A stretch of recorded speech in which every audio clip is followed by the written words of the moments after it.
Subscribe कीजिए हमारे YouTube channel नाते रजा को और बेल आइकन को प्रेस कीजिए, जिससे आपको हर रोज़ न्यू वीडियो की नोटिफिकेशन। याद रखिए, अल्लाह से दुआ करें कि अल्लाह ईमान पे खात्मा करे। ये आसान नहीं है। अगर कोई वली भी हो जाए, वली बनने के बाद भी खतरा रहता है ईमान छिन जाने का। बहुत से ऐसे औलिया की फहरिस्त है कि जिनका ईमान छिन गया। ईमान किसका मरते वक्त छीना जाता है, उस पर भी इशारा दे दूं। नंबर 1, जो नमाज में सुस्ती करते हैं, डर है कि मरते वक्त उनका ईमान छीना जाएगा। नंबर 2, जो लोगों को हकीर समझते हैं, डर है कि मरते वक्त उनका ईमान छीना जाएगा।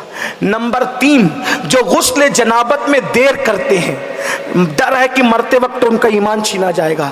नंबर 4, जो माँ बाप का दिल दुखाते हैं, डर है कि मरते वक्त उनका ईमान छीना जाएगा। नंबर 5, जो सिला रहमी नहीं करते, अपने रिश्तेदारों के साथ उसने सलूक नहीं करते, डर है कि उनका ईमान छीना जाएगा। नंबर 6, जो आलिम रब्बानी की तौहीन करते हैं, उनका एहतराम नहीं करते, उनको हकीर समझते हैं, डर है कि उनका ईमान मरते वक्त छीना जाएगा। नंबर 7, जो लोग इस्लाम में बूढ़े हो जाएं, लोग उनको हकीर समझते हैं, डर है कि उनका ईमान मरते वक्त छीना जाएगा।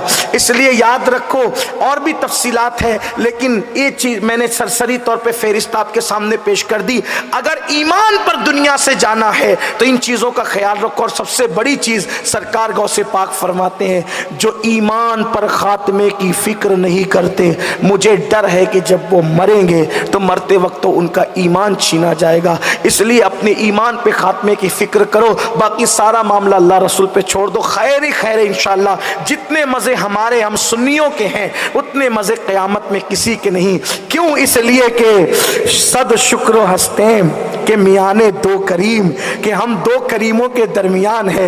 हक ताला भी करीम और मोहम्मद भी करीम, दो करीमों में गुनाहगार की बन आई है। हजरत उस्ताद ज़मन फरमाते हैं, सरे हश्र आसी मजे ले रहे हैं, सरे हश्र आसी मजे ले रहे हैं। क्यों मजे ले रहे हैं? शफाअत किसी की है, जन्नत किसी की। शफाअत किसी की है, जन्नत किसी की। और मैं उनके दर का भिखारी हूँ। फजले मौला से हसन फकीर का जन्नत में बिस्तरा होगा। तो हुजूर से वफा कीजिए, ईमान पर खात्मे की फिक्र कीजिए। इमाम अहले सुन्नत सैयद आला हज़रत फरमाते हैं कि मैं जितने वलियों से मिला, मैं एक ही तमन्ना लोगों से दुआ करवाता रहा कि दुआ करे कि मेरा खात्मा ईमान पर हो। गौसे पाक फरमाते हैं, किसी ने आपसे पूछा, ईद के दिन भी आप रोते नजर आते हैं। फरमाते अब्दुल कादिर की ईद उस दिन होगी जिस दिन अब्दुल कादिर का खात्मा ईमान पर होगा।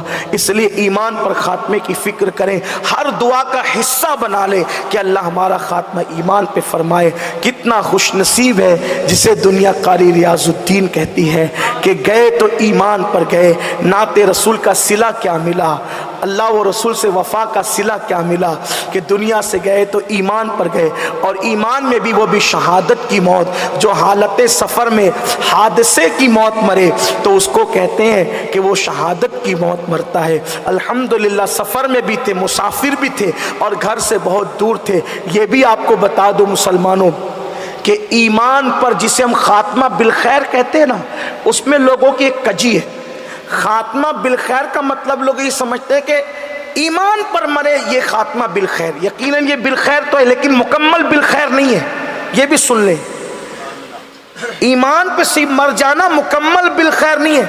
मुकम्मल खात्मा बिलखैर उसको कहते हैं कि ईमान पर भी मरे और गुनाहों में ना मरे, गफलत में ना मरे। ये मुकम्मल खात्मा बिलखैर है।